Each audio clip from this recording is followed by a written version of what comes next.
الحمد لله نحمده ونستعينه ونستغفره ونؤمن به ونتوكل عليه ونعوذ بالله من شرور أنفسنا ومن سيئات أعمالنا من يهده الله فلا مضل له ومن يضلله فلا هادي له ونشهد أن لا إله إلا الله وحده لا شريك له ونشهد أن سيدنا ونبينا محمدا عبده ورسوله صلى الله عليه وسلم. أما بعد، أعوذ بالله من الشيطان الرجيم. بسم الله الرحمن الرحيم.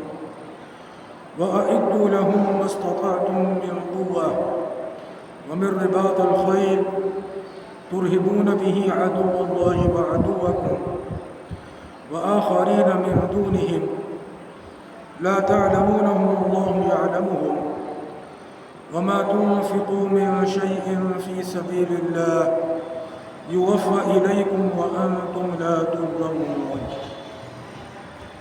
صدق اللہ مولانا العظیم. سورۃ الانفال کی آیت پڑھی. اس آیت کے اندر اللہ پاک حکم دیتے ہیں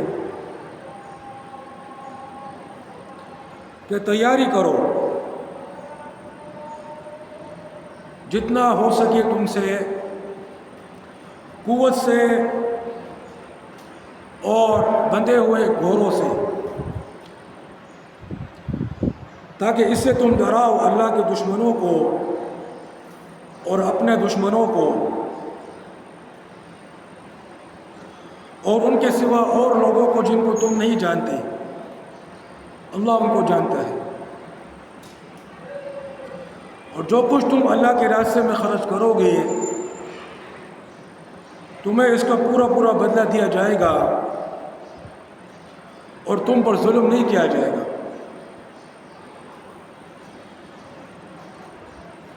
اللہ پاک نے اس آیت کے اندر جہاد کی تیاری کا حکم دیا اور فرمایا جتنا تم سے ہو سکے اتنی تیاری کر لو. وَأَعِدُّوا لَهُم مَّا اسْتَطَعْتُم مِّن قُوَّةٍ. قوہ کا لفظ یعنی قوت سے جتنی تیاری کر سکو کر لو. اور حدیث میں فرمایا الا ان القوة الرمی، کہ قوت جو ہے وہ رمی ہے. رم جس کا مطلب ہے پھینکنا.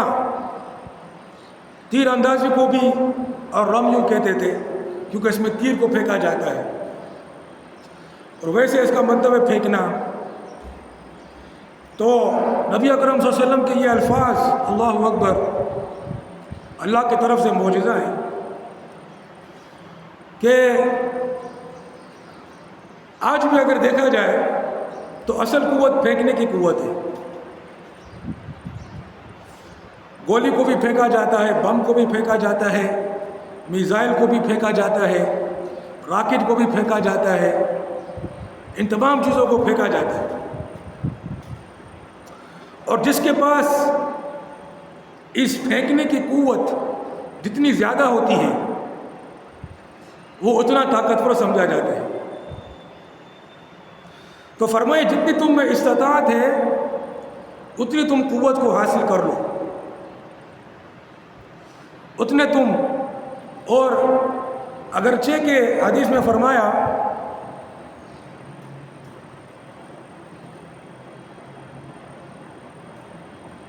پھینکنے کی قوت، لیکن چونکہ جہاد کے اندر بدنی قوت اور طاقت، ورزش، بھاگنا دوڑنا اور ورزش کرنا، اپنے جسم کو چست اور طاقتور بنانا، یہ سب چیزیں بھی شامل ہیں. اس لیے یہ سب چیزیں بھی اس میں شامل ہیں جہاد کی تیاری میں. تو فرمایا وَأَعِدُّوا لَهُم مَّا اسْتَطَعْتُم مِّن قُوَّةٍ وَمِن رِّبَاطِ الْخَيْلِ، کہ جتنی تم میں استطاعت ہے اتنی تم تیاری کرو. یہ نہیں فرمایا کہ جتنی کافروں کے پاس طاقت ہے اتنی تیاری کرو، نہیں، یہ نہیں فرمایا. کافروں کے پاس بظاہر جتنی بھی قوت ہو کوئی فرق نہیں پڑتا ہے. تمہارے اندر جتنی طاقت ہے تم اتنی تیاری کر لو، اپنے جسم کو مضبوط کر لو. تمہیں اسلحے کی ٹریننگ ہونی چاہیے، بندوق چلانے کی اور ٹینک چلانے کی اور میزائل پھینکنے کی. تمہارے پاس میزائل ہونے چاہیے، تمہارے پاس بم ہونے چاہیے، یہ ساری چیزیں تمہارے پاس ہونی چاہیے. اور اس وقت گھوڑوں کا استعمال بھی ہوتا. تو فرمایا وَمِن رِّبَاطِ الْخَيْلِ، کہ بندھے ہوئے گھوڑوں سے، تاکہ تم ڈراؤ اللہ کے دشمنوں کو اور اپنے دشمنوں کو اور ان کے سوا اور لوگوں کو، یعنی اور دشمن بھی ہیں جن کو تم نہیں جانتے، اللہ جانتا ہے. اور پھر فرمایا کہ اللہ کے راستے میں یعنی جہاد میں جو کچھ بھی تم خرچ کرو گے اس کا تمہیں پورا پورا اجر دیا جائے گا. آج ہم لوگوں نے اس فرض کو یکسر بھلا دیا ہے، گویا کہ یہ فرض ہی نہیں ہے. ہم سب پر یہ فرض ہے، جس طرح نماز فرض ہے، جس طرح روزہ فرض ہے، اس طرح ہم سب پر یہ فرض ہے کہ ہم جہاد کی تیاری کریں. اس کے لیے اپنے جسم کو مضبوط رکھیں، اس کے لیے ہمیں نشانہ بازی اور جو کچھ ہم کر سکتے ہیں ہم کریں، اور پھر جہاد بھی کریں. لیکن آج کل اس فرض کو بالکل بھلا دیا گیا. جو دین سے بالکل غافل لوگ ہیں ان کو تو چھوڑو، جو دیندار کہلائے جاتے ہیں، جو مسجد میں آتے ہیں، نماز پڑھتے ہیں، یہاں تک کہ جو مدارس میں پڑھتے ہیں اور ان کے اساتذہ بڑے بڑے مدرسوں والے اور ان کے منتظمین محتممین اور بڑے بڑے جو مشائخ سمجھے جاتے ہیں، بڑے بڑے جو مفتیان سمجھے جاتے ہیں، کوئی بھی جہاد کی تیاری نہیں کرتا. رائمن کی جماعت کو دیکھو، وہ کہتے ہیں کہ پورے کے پورے دین کو لانا ہے اپنی زندگیوں میں، اور اس پورے کے پورے دین میں جہاد کی تیاری شامل. لیکن جہاد کی تیاری تو دور کی بات ہے، جہاد کا نام بھی نہیں لیتے.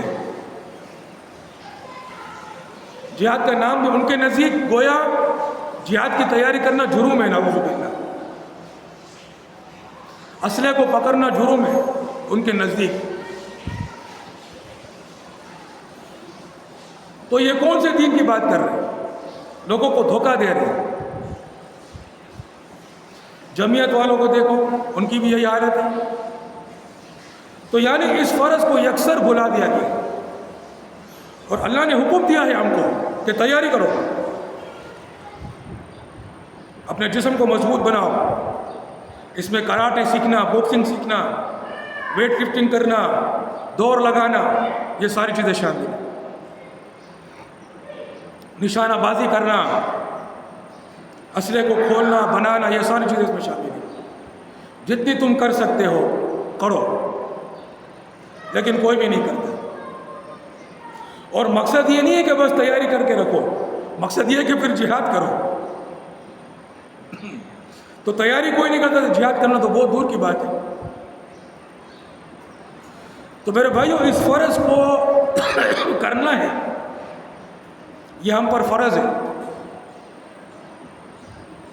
یہ ہم پر، جس طرح نماز فرض ہے اس طرح یہ بھی فرض ہے، جس طرح روزہ فرض ہے اس طرح یہ بھی فرض ہے.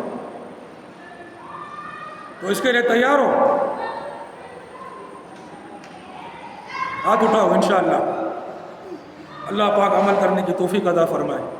وآخر دعوانا الحمدللہ.